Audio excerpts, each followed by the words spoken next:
आप देख रहे हैं भूतिया विला। दोस्तों, अगर आप चैनल पर नए हैं तो चैनल को सब्सक्राइब जरूर कर लें और साथ ही वीडियो को लाइक करके नीचे कमेंट बॉक्स में अपनी राय जरूर दें ताकि हम आपके लिए ऐसी ही भूतिया घटना और ला सके। तो चलिए बढ़ते हैं आज की कहानी की ओर।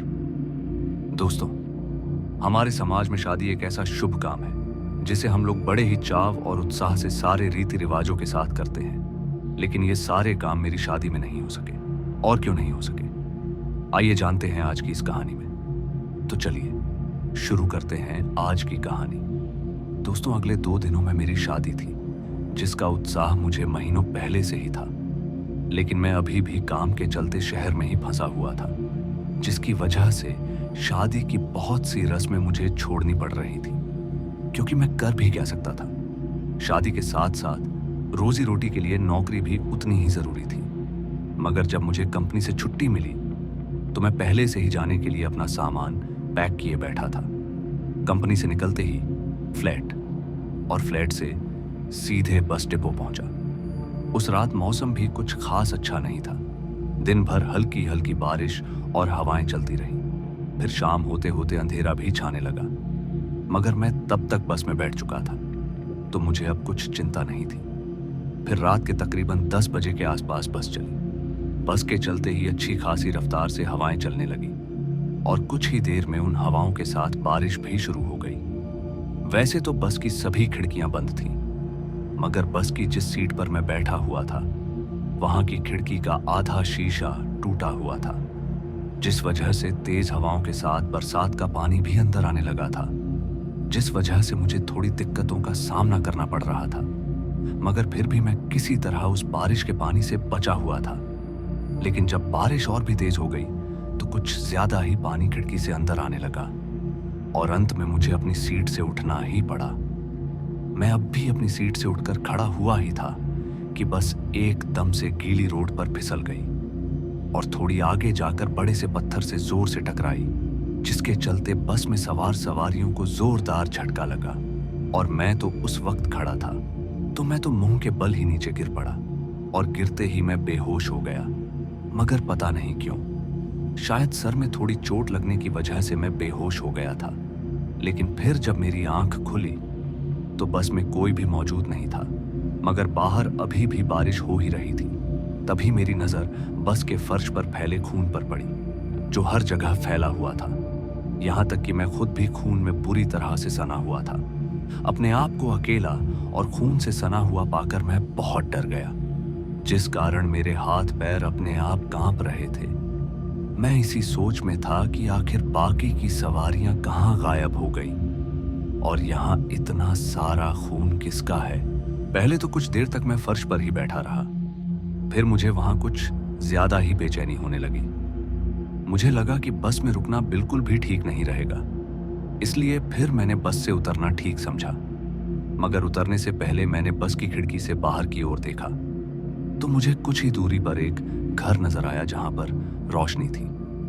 तो मुझे लगा कि वहां से कुछ मदद मिल जाएगी। हालांकि बारिश तो अभी भी हो ही रही थी, मगर फिर भी मैं बस से उतरने के बाद जब उस घर की तरफ बढ़ा तो मुझे नीचे पड़े कपड़ों पर लगे कुछ खून के छिट्टे दिखाई पड़े, जो उसी घर की ओर तक थोड़े थोड़े टुकड़ों में फैले हुए थे। उन कपड़ों की रुमाल को देखकर मुझे लगा कि शायद बाकी के जख्मी लोग भी उसी घर में ही होंगे। ये सोचकर मैं उस घर की तरफ चल दिया। बारिश की वजह से रास्ता काफी फिसलन वाला था, पर मैं जैसे तैसे करके उस घर के करीब पहुंचा। वहां मुझे एक आदमी कुर्सी पर बैठा हुआ नजर आया, जो कि ठीक घर के गेट के सामने था। मुझे उस आदमी को कुर्सी पर बैठे देख हैरानी के साथ साथ डर भी लग रहा था, क्योंकि वह कुर्सी लगाकर बारिश में ही बैठा हुआ था। फिर जब मैं उसके थोड़ा और करीब पहुंचा तो मैंने पाया कि वो आदमी भी पूरा का पूरा खून से सना हुआ है। उसने मुझे देखते ही घर के गेट की तरफ इशारा किया। जब मैंने उस ओर देखा तो पाया कि घर के भीतर कुछ लोग हैं। ये देखकर मैं उनकी तरफ बढ़ा और जैसे ही घर के अंदर दाखिल हुआ तो पाया कि वह सभी लोग भी खून में सने हुए हैं और सभी लोग बेहद शांत बैठे हुए हैं। कुछ देर तक तो मैं उन सभी को यूं ही घूरता रहा। फिर जब मैंने उनसे पूछा कि अरे क्या हुआ बस में, और तुम लोग यहाँ क्या कर रहे हो? तो इस पर किसी भी आदमी ने कुछ नहीं कहा। वह सभी किसी मूर्ति की तरह चुपचाप बैठे ही रहे। फिर मैं कमरे से निकलकर बाहर की तरफ आया, जहां वो आदमी कुर्सी लगाकर बैठा हुआ था। इससे पहले मैं उससे कुछ पूछता कि मेरा ध्यान उस पर लगे खून पर गया, जो अभी भी उसके पूरे शरीर पर लगा हुआ था, जबकि इतनी तेज बारिश में तो सारा का सारा खून साफ हो जाना चाहिए था, जैसा कि मेरा हो गया था। मगर तभी मैंने देखा कि एक बस आ रही है। ये देखकर मैं तुरंत ही घर में बैठे सभी सवारियों को बस के बारे में बताते हुए जोर से बोला, अरे भाई चलो फटाफट, एक बस आ रही है। मगर मेरे कहने का उन लोगों पर कोई फर्क नहीं पड़ा। 2-3 बार कहने पर भी जब उनको कोई फर्क नहीं पड़ा, तो मैं थोड़ा हंसते हुए बोला, मरो सालों तुम लोग, मैं तो जा रहा हूं। ये बोलकर मैं बस की तरफ चल दिया, और जब मैं सड़क पर पहुंचा तो वह बस भी आ चुकी थी। फिर मैं बस में बैठा और वहां से आगे निकल गया। उस रात तो उस दूसरी बस से अपने गांव पहुंच गया। मगर जब मैंने इस बात का जिक्र अपने गांव में किया, तो पता चला कि उस रूट पर बहुत पहले एक बस अचानक ही दुर्घटनाग्रस्त हो गई थी। कहते हैं कि उस बस की 7 नंबर की सीट पर जो आदमी बैठा था, उसकी बहसबाजी बस के कंडक्टर से हो गई थी, और बात इतनी बढ़ गई कि हाथापाई तक पहुंच गई, और इसी कहासुनी में बस पलट गई, जिसमें सभी यात्री बुरी तरह से घायल हो गए। मगर उस आदमी के सर पर अभी भी मानो भूत सवार था। तो वह बस से बाहर निकला और सबसे पहले उस कंडक्टर को जान से मार दिया, फिर बस ड्राइवर को भी।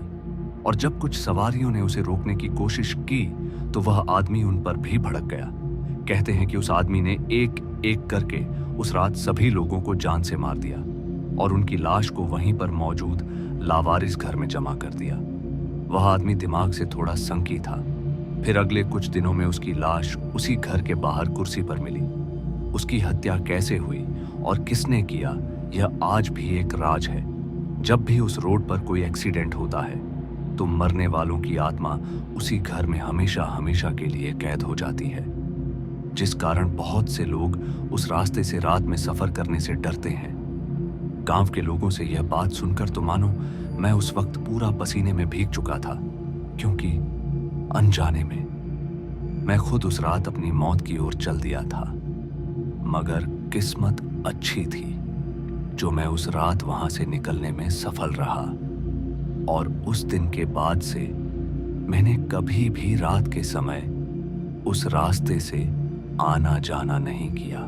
तो दोस्तों, आज की इस कहानी में बस इतना ही, और मैं आपका दोस्त जल्द मिलूंगा एक ऐसी ही और डरावनी कहानी के साथ। धन्यवाद।